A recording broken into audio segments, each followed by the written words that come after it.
마태복음 강해 145번째 시간입니다. 지난 주일은 예수님을 버리는 자 이런 제목으로 말씀을 드렸습니다. 주님께서 겟세마네 동산에서 기도를 마치시고 잠자는 제자들을 깨워 당당하게 자기를 체포하러 온 가룟 유다를 앞세워 로마 군인들이 함께 했죠. 그들에게 당당하게 나아갔습니다. 그리고 사인에 의해서 로마 군인들에 의해서 체포를 당합니다. 주님께서 체포당할 때에 예수님의 제자들은 다 예수를 버리고 도망했다. 이렇게 성경은 증거하고 있죠. 왜 저들이 예수를 버렸는가? 먼저는 가룟 유다의 모습을 통해서 보면 가룟 유다가 열심히 예수님의 제자로서 따라는 다녔지만 예수는 가룟 유다에게 어떤 존재였어요? 선생의 존재입니다. 다른 신앙이 없었던 거예요. 그래서 우리가 예수를 버리지 아니하려면 바른 믿음을 가져야 되는데 한번 고백해 볼까요? 시작. 주는 그리스도시요 살아계신 하나님의 아들이십니다. 라고 하는 고백을 가지고 있어야 됩니다. 또한 성령으로 충만해서 혈기를 버려야 돼요. 그리고 세상을 무서워하지 말아야 됩니다. 주셨던 말씀을 가지고 예수님을 버리지 않는 사랑하는 성도들이 되시기를 간절히 바랍니다. 여러분, 우리는 지금 신앙생활이라는 것을 하나님의 은혜 가운데 하고 있는데 언제까지 해야 되죠? 죽을 때까지 해야 돼요. 마지막까지 해야 됩니다. 여러분들 가운데서는 정말 뒤돌아보면 오랜 시간 신앙생활 하신 분들이 계십니다. 80년 하신 분도 있고 70년 하신 분도 있고 60년 하신 분도 있고. 그러나 신앙생활은 마지막까지 해야 돼요. 왜냐하면 마지막까지 믿음을 지키고 견디는 자가 하나님 앞에 복을 받기 때문이죠. 마태복음 24장 13절입니다. 함께 봅니다. 끝까지 견디는 자는 구원을 얻으리라. 끝까지 견디는 성도들이 되시기를 바랍니다. 그런데 중요한 것은 그 끝 시간을 모른다는 거예요. 내가 언제 죽을지, 예수님께서 언제 이 땅에 오실지 아무도 아는 사람이 없습니다. 물론 주님의 재림의 징조들을 보면 우리가 지금도 전염병의 유행을 보면 재림이 가까이 왔다라고 하는 사실을 깨달을 뿐이지 그날을 알 수가 없어요. 그래서 끝까지 신앙생활 한다는 것은 매일매일 순간순간 오늘이라고 하는 시간 속에서 믿음을 지켜야 돼요. 오늘 지키고 내일 또 지키고 그래야 끝까지 믿음을 지키는 거예요. 그런데 잘 살다 보니까 먹을 거 입을 거 자는 거 걱정 없다 보니까 하나님보다는 세상을 보이고 오늘날 믿음을 지키지 못하고 떠나는 자들이 참 많이 있습니다. 성경은 믿음을 지키는 자에게 복을 약속하고 있어요. 사도 바울이 믿음 끝까지 지켰죠. 그리고 나서 이런 고백을 하죠. 잘하는 고백입니다. 디모데후서 4장 7절 8절 같이 봅니다. 나는 선한 싸움을 싸우고 나의 달려갈 길을 마치고 믿음을 지켰으니 이제 후로는 나를 위하여 의의 면류관을 예비되었으므로 주곧 의로우신 재판장이 그날에 내게 주실 것이며 내게만 아니라 주의 나타나심을 사모하는 모든 자에게 도니라. 사도 바울은 믿음을 지켰기 때문에 나를 위해서 의로운 면류관이 예비되었다. 끝까지 믿음을 지키는 자에게 하나님께서 의의 면류관을 주십니다. 우리 성도들은 의의 면류관을 다 받는 성도들이 되시기를 주님의 이름으로 간절히 바랍니다. 오늘 본문은 예수님이 금요일 날 죽으셨죠? 그 금요일 새벽에 있었던 사건으로 예수님께서 가야바라고 하는 대제사장 집에 모인 공의회 회의를 통해서 사용을 언도받는 모습을 기록하고 있습니다. 오늘 말씀은 베드로가 믿음을 못 지켰어요. 왜 못 지켰을까? 또 예수님은 믿음을 지켰습니다. 어떻게 지켰을까? 그래서 믿음을 끝까지 지키는 자, 한반기도회 때는 다른 제목으로 묵상을 했는데 제목도 바꾸고 내용도 다 바꿨습니다. 믿음을 끝까지 지키는 자라고 하는 제목으로 우리가 은혜를 받을 테인데 정말 베드로의 모습, 주님의 모습을 통해서 우리 끝까지 믿음을 잘 지켜서 하나님께 영광을 돌리고 마지막 날에 약속하신 복받는 성도들 되시기를 간절히 바랍니다. 첫째 대지로 예수님을 가까이 해야 끝까지 믿음을 지킵니다. 본문 57절의 말씀을 보겠습니다. 마태복음 26장 57절 같이 봅니다. 예수를 잡은 자들이 그를 끌고 대제사장 가야바에게로 가니 거기 서기관들과 장로들이 모여 있더라. 끌고 가다라고 하는 원문에 보면 동물을 끌고 가다라고 하는 단어를 사용했어요. 즉 예수님을 체포한 군인들은 예수님을 결박을 하고 끌고 가는데 짐승처럼 다루고 강제적으로 예수를 끌고 대제사장 가야바의 집으로 갔다고 하는 거예요. 그런데 요한복음에 보면 겟세마네 동산에서 체포하시고 바로 대제사장 가야바의 집으로 간 것이 아니라 가야바의 장인이었던 전직 대제사장 안나스의 집으로 간 것으로 설명되어지고 있죠. 요한복음 18장 13절입니다. 같이 봅니다. 먼저 안나스에게로 끌고 가니 안나스는 그 해의 대제사장인 가야바의 장인이라. 안나스에게 먼저 끌고 갔다라는 것은 안나스가 실권을 가지고 있다는 것을 의미하고 있고 또한 예수님을 체포하는 일에 안나스가 가장 앞섰던 자다라고 하는 것을 의미해주고 있는 겁니다. 이제 대제사장 안나스의 집에 가서 신문을 먼저 받아요. 그리고 나서 안나스가 예수를 당시의 대제사장이었던 가야바의 집으로 보내게 됩니다. 근데 오늘 본문에 보니까 가야바의 집에 누가 모여 있어요? 서기관들과 장로들이 모여 있었죠?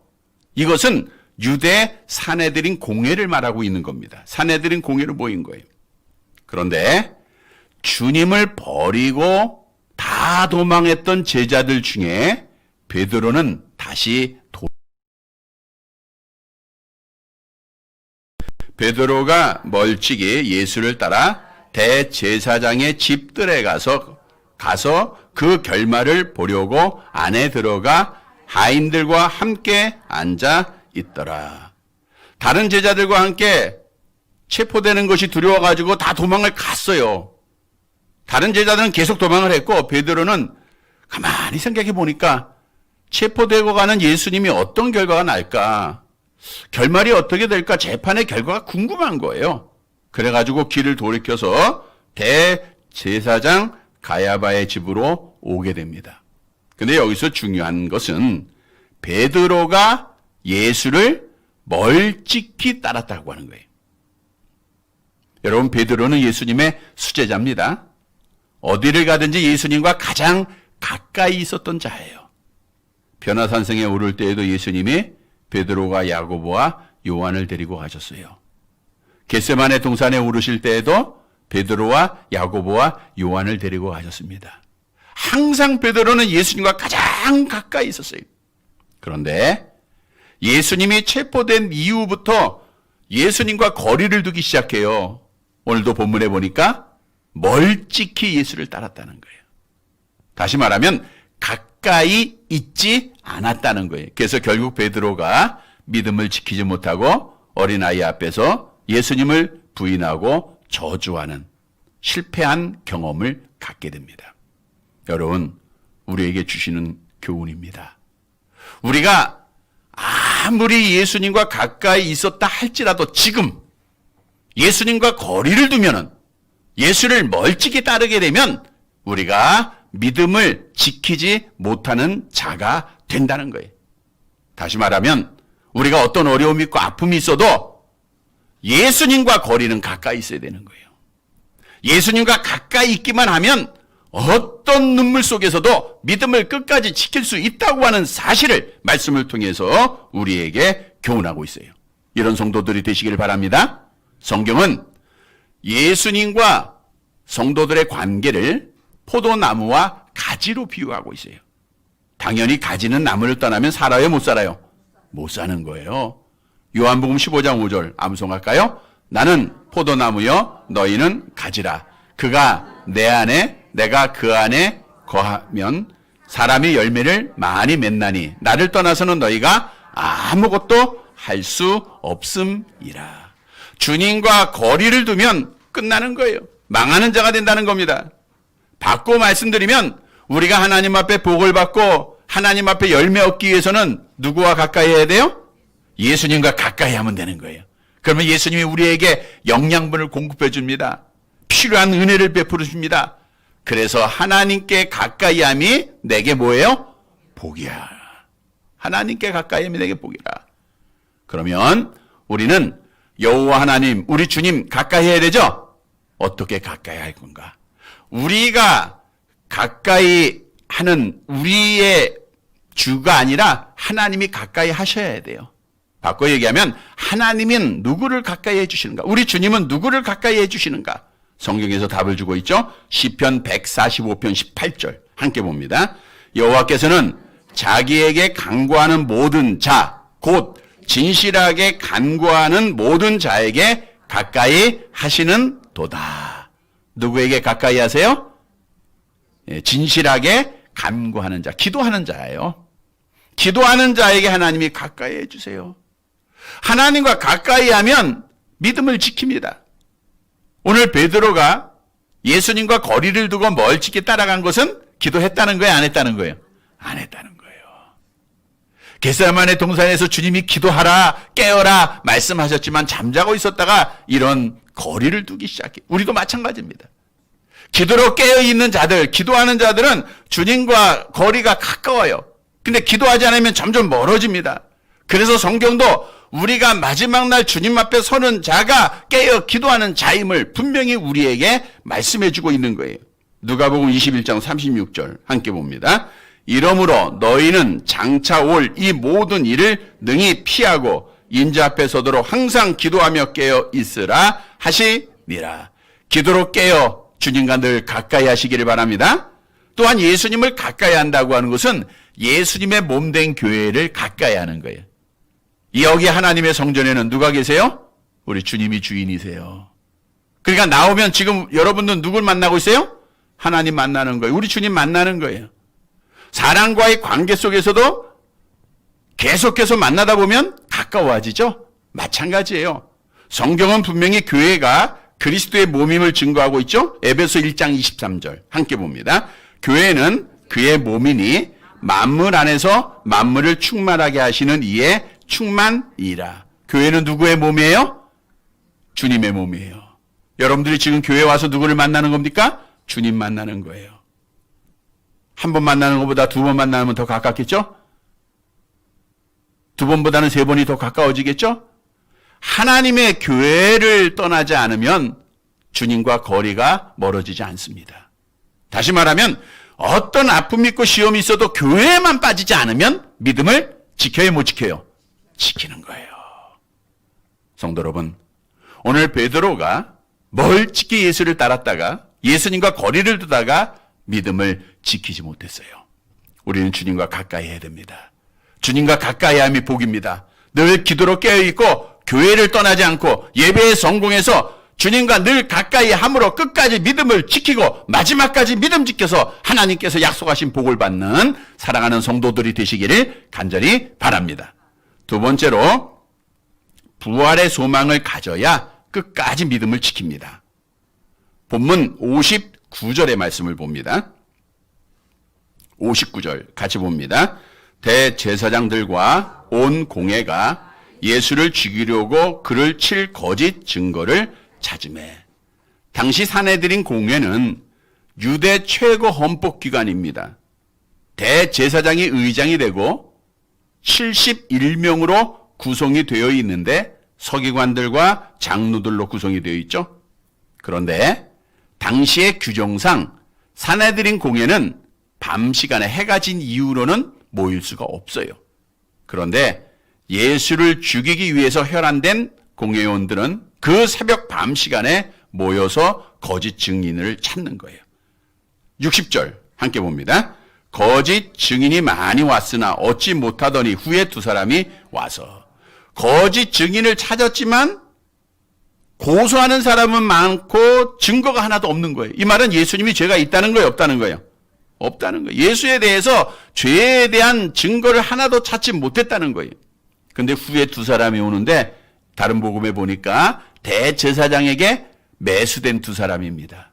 이 두 사람이 와가지고 이제 예수에 대해서 거짓 증언을 하게 되는데 왜 두 사람의 증인이 필요한가? 율법에 보면 사람을 죽일 때에 두세 사람의 증인이 있어야 될 것을 신명기 17장 6절에서 말씀하고 있기 때문입니다. 따라서 매수된 이 거짓 증인들이 공회 앞에 와서 예수를 고소하는데 어떤 내용으로 고소를 했는가? 61절을 봅니다. 같이 봅니다. 이르되 이 사람의 말이 내가 하나님의 성전을 헐고 사흘 동안에 지을 수 있다 하더라 하니. 이 사람이 저 사람이 얘기하기를 하나님의 성전을 헐면 내가 사흘 만에 지을 수 있다. 성전을 못 오겠다는 거예요. 물론 예수님이 비슷한 말씀을 하신 적이 있으시죠? 요한복음 2장 19절과 21절을 보세요. 같이 봅니다. 예수께서 대답하여 이르시되 너희가 이 성전을 헐라 내가 사흘 동안에 일으키리라. 그러나 예수는 성전된 자기 육체를 가리켜 말씀하신 것이라. 예수님이 그 말씀을 한 것은 성전된 자기 몸이 이제 죽게 될 것, 그리고 사흘 만에 부활할 것을 말씀한 겁니다. 그런데 하나님을 아는 지식이 없는 그 매수된 거짓 증인들은 그 말씀만 가지고 예수님이 성전을 못 오겠다라고 하는 제목으로 고소를 하고 있는 거예요. 그래서 재판장이 되었던 대제사장이 증인들이 고소했으니까 예수님이 인정을 해야 되잖아요. 그래가지고 이제 주님 앞에 묻습니다. 62절 같이 봅니다. 대제사장이 일어나서 예수께 묻되 아무 대답도 없느냐? 이 사람들이 너를 치는 증거가 어떠하냐 하되. 대제사장이 저들의 거짓된 증거에 대해서 예수님 앞에 대답을 요구합니다. 물론 변론의 기회를 주는 게 아니에요. 거짓 증인들의 고소 내용을 확정하기 위해서 물어본 거예요. 근데 예수님은 말씀하세요, 안 하세요? 63절 보세요. 함께 봅니다. 예수께서 침묵하시거늘 대제사장이 이르되 내가 너로 살아계신 하나님께 맹세하게 하노니 내가 하나님의 아들 그리스도인지 우리에게 말하라. 성전 모독죄에 대해서 예수님이 가치를 안 느껴요, 대답할. 그래서 아무 말씀도 안 하셨어요. 뭐 말씀해봐야 아무 필요도 없는 거고. 그러다 보니까 대제사장이 또 다른 제목으로 예수를 신문하는데 거기 보세요. 내가 하나님의 아들 그리스도인지 우리에게 말하라. 내가 하나님의 아들이라는 것은 내가 하나님이라는 뜻이죠. 내가 하나님이냐? 그리스도냐? 즉 메시아냐? 우리에게 말하라 그거예요. 그런데 이 말에는 예수님께서 응답을 하십니다. 64절 보세요. 함께 봅니다. 예수께서 이르시되 내가 말하였도다. 그러나 내가 너희에게 이르노니 이후에 인자가 권능의 우편에 앉아있는 것과 하늘 구름을 타고 오는 것을 너희가 보리라 하시니. 대제사장이 내가 하나님의 아들 그리스도냐라고 물었죠? 그때 예수님 뭐라고 대답해요? 내가 말하였다. 이 말은 뭐예요? 내가 하나님의 아들이고 내가 메시아다라고 하는 사실을 증거해 주신 겁니다. 확증해 주신 겁니다. 인정하신 거예요. 그리고 나서 예수님께서 그 질문에 이해할 수 없는 말씀 두 가지를 예언을 합니다. 오늘 이 말씀이 중요한 거예요. 잘 보세요. 그렇게 말씀하신 이후에 예수님께서 뭐라 그랬어요? 이후는 뭐예요? 예수님이 십자가에 죽을 걸 아셨잖아요. 그 이후에 인자가 권능의 우편에 앉아야 될 것. 인자가 권능의 우편에 앉을 것 예언하셨고, 또 하나는 하늘 구름을 타고 오실 것을 예언을 하게 됩니다. 보세요. 주님께서는 먼저 하신 예언이 이제 이후에 인자가 하나님의 권능의 우편에 앉게 될 것이다. 자, 예수님은 지금 어떤 상태예요? 재판을 받는 상황입니다. 이 재판이 끝나면 예수님은 어떻게 돼요? 십자가에 죽으시게 되죠? 죽으시고 장사 지내죠? 자, 그런데 주님은 이후에 어디에 계신다고요? 하나님 가장 우편에 앉아 계신다라고 예언을 했어요. 자, 죽어서 장사 지낼 몸이 하나님 우편에 앉아 계실 거다라고 예언한 것은 어떤 과정이 있어야 돼요? 죽음에서 어떻게 해야 돼요? 살아나야 되겠죠? 살아나신 후에 승천해야 되겠죠? 이 과정을 말씀하는 거예요. 그러니까 예수님은 너희가 나를 죽이지만 나는 하나님 아버지가 나를 부활시킬 것이고 또 하나님의 나라로 올려주실 것이고 하나님의 나라에서 가장 높은 곳에 우편에 앉아 있게 할 것이라고 하는 사실을 그들에게 증거하는 거예요. 다시 말하면 너희는 나를 죽이지만 나는 부활해. 이 믿음입니다. 이 예언대로 예수님은 지금 어디에 계세요? 하나님 우편에 앉아 계심을 성경의 많은 부분에서 말씀해 주고 있어요.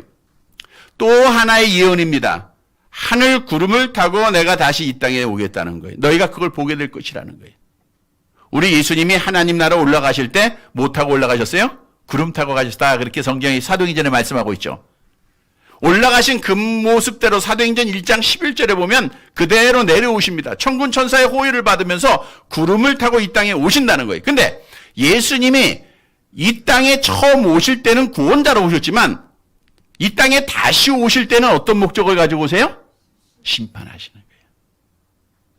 내가 다시 이 땅에 올 거야 라고 지금 유대 공회원들한테 대제사장에게 주님이 예언하신 것은 뭘 의미합니까? 내가 심판주가 돼서 너희를 심판할 것이야. 너희를 지옥에 던질 거야 라고 하는 사실을 의미해 주고 있는 거예요. 하나의 예언은 이미 이루어졌습니다. 또 하나의 예언은 앞으로 이루어질 것이라는 거예요. 여러분, 우리 예수님은 지금 원수들에게 거짓 증인에게 잡혀서 신문을 받고 그리고 십자가에 죽을 것이지만 그 고난을 어떻게 이기시고 끝까지 믿음을 지키셨는가? 나는 지금 죽어도 다시 살아날 것이라고 하는 부활의 믿음이 그에게 있었기 때문입니다. 그래서 예수님은 그 부활의 믿음을 가지고 그 고난 속에서도 낙심하지 않고 포기하지 않고 끝까지 믿음을 지키는 자가 된 거예요. 여러분, 우리에게 무엇을 교훈해 주고 있습니까? 우리도 끝까지 믿음을 지키기 위해서는 어떤 믿음이 있어야 돼요? 부활의 믿음, 부활의 소망이 있어야 된다는 거예요. 내가 지금 죽어도 다시 살아날 수 있다. 이 믿음만 있으면 우리는 끝까지 믿음을 지키는 자가 됩니다. 스데반 집사가 돌에 맞아 죽어가고 있지만 그가 가졌던 믿음은 내가 지금 죽어도 다시 살 수 있다는 믿음이에요. 그러니까 당당하게 끝까지 믿음을 지켰어요. 중세 교회 시대 때에 약 5천만 명 이상의 그리스도인들이 로마 교황에 의해서 죽어가고 있지만 그들이 당당하게 사형장으로 끌려갈 수 있었던 것은 내가 지금 죽으면 다시 살아날 수 있다라고 하는 부활의 소망이 그들에게 있었기 때문입니다. 우리가 장래의 여러 절차들을 겪잖아요. 우리 믿는 성도들은 기뻐하며 찬송할 수 있는 것은 부활의 소망이 있기 때문입니다. 우리가 지금 이렇게 자유롭게 예배드리고 있지만 이 자유를 주기 위해서 우리나라도 수많은 순교자들이 있었어요. 일제치하 때에도 있었고 특히 공산주의에 의해서 많은 성도들이 순교를 당했습니다. 그들이 당당하게 끝까지 믿음을 지킬 수 있었던 것은 나는 지금 죽어도 다시 살아날 수 있다고 하는 부활의 믿음이 있었기 때문에 그래요. 여러분, 부활의 믿음을 꼭 가지시길 바랍니다. 요한복음 11장 25절 26절 암송합니다. 예수께서 이르시되 나는 부활이요 생명이니 나를 믿는 자는 죽어도 살겠고 무릇 살아서 나를 믿는 자는 영원히 죽지 아니하리니 이것을 내가 믿느냐. 예수를 믿는 자들은 죽어도 다시 살아남을 믿으시기를 바랍니다. 또한 예수님이 이 땅에 재림하시는 날 우리는 부활합니다. 데살로니가 전서 4장 16절 17절 함께 봅니다. 주께서 호령과 천사장의 소리와 하나님의 나팔 소리로 친히 하늘로부터 강림하시리니 그리스도 안에서 죽은 자들이 먼저 일어나고 그 후에 우리 살아남은 자들도 그들과 함께 구름 속으로 끌어올려 공중에서 주를 영접하게 하시리니 그리하여 우리가 항상 주와 함께 있으리라. 여러분, 우리가 주님 오시기 전 죽게 되면 주님이 다시 이 땅에 오시는 날 우리는 이 땅에 남아있는 성도들보다 먼저 부활하는 거예요. 그리고 이 땅의 성도들이 또 부활에 참여하죠. 그게 첫째 부활입니다. 첫째 부활에 참여하는 자는 복이 있어요. 이 복이 우리에게 약속되어진 거예요. 여러분, 이 복을 우리가 소망하고 이 복을 우리가 기다리고 있으면 죽음이 두렵지 않아요. 세상 권력 두렵지 않습니다. 어떤 아픔도 두렵지 않습니다. 끝까지 믿음을 지키는 자가 되는 거예요. 성도 여러분, 오늘 예수님께서는 내가 죽을 거지만 부활할 것이라고 하는 믿음으로 그 고난을 이깁니다. 끝까지 믿음을 지킵니다. 이 모습을 본받아서 우리도 부활의 믿음을 가지고 끝까지 믿음을 지켜서 하나님 앞에 복을 받는 사랑하는 성도들이 되시기를 간절히 바랍니다.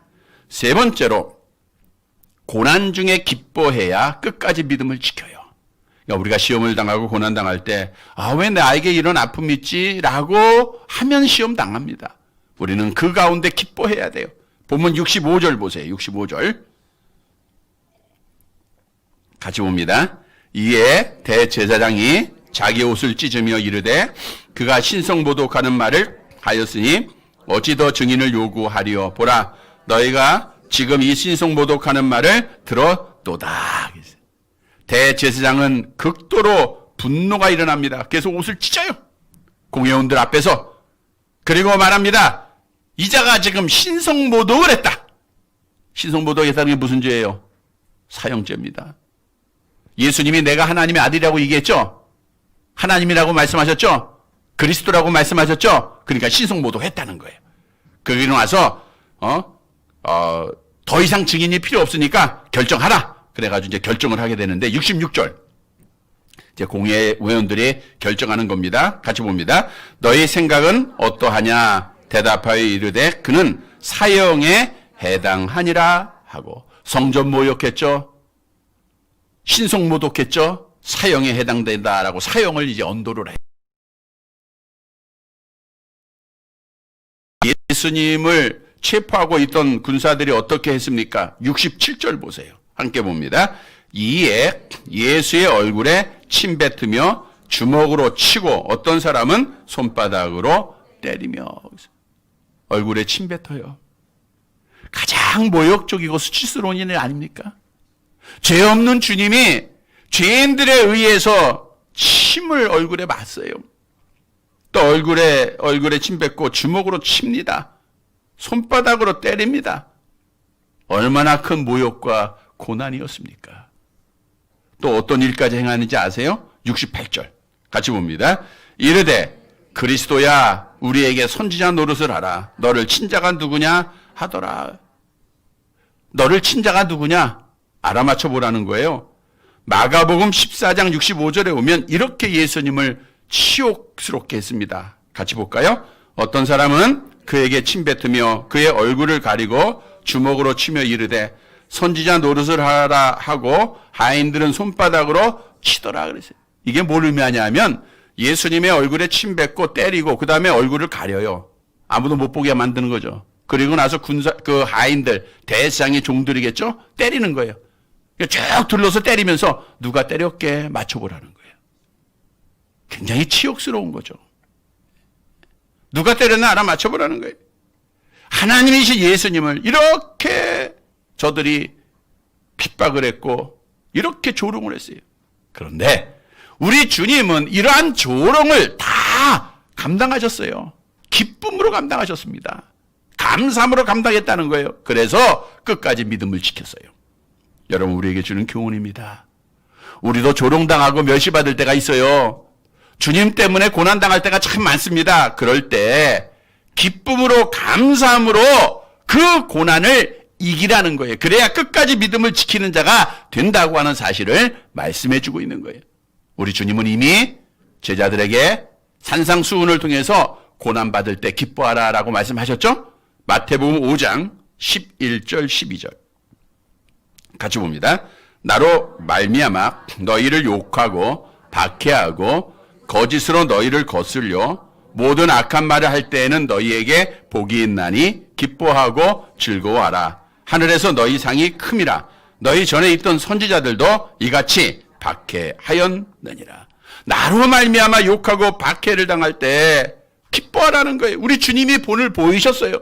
그래서 고난 중에 기뻐하면 우리는 고난을 이기고 시험을 이기고 믿음을 지키게 되는 거예요. 여러분, 주의 자녀는 세상에 속한 자가 아니라 하나님에게 속한 자이기 때문에 이 세상에 나는 동안 미움을 받습니다. 수많은 미움을 받아요. 따라서 천국 가야 할 자들은 이 땅에서 주님 걸어가신 고난의 길을 가는 것이 우리의 신앙생활이에요. 근데 중요한 것은 고난 중에 기뻐하라는 거예요. 베드로전서 4장 13절 내려가 봅니다. 함께 봅니다.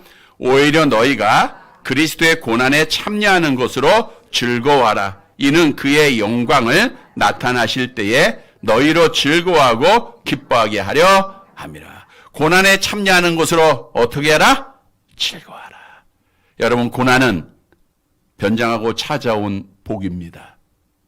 우리가 멸시받고 천대받는 것 하나님의 영광이 나타나는 일입니다. 즐겁게 이겨야 돼요. 감사함으로 이겨야 됩니다. 이상한 일 당하는 것 같이 이상히 여기지 말라 그랬죠? 하나님, 내가 왜 이렇게 잘했는데 나에게 이런 아픔이 있습니까? 왜 나에게 이러한 중병이 걸립니까? 왜 나에게만 이러한 고통을 줍니까? 라고 하면 답이 없어요. 그 고난을 통하여서 우리가 하나님 앞에 약속하신 복을 받게 되는 거예요.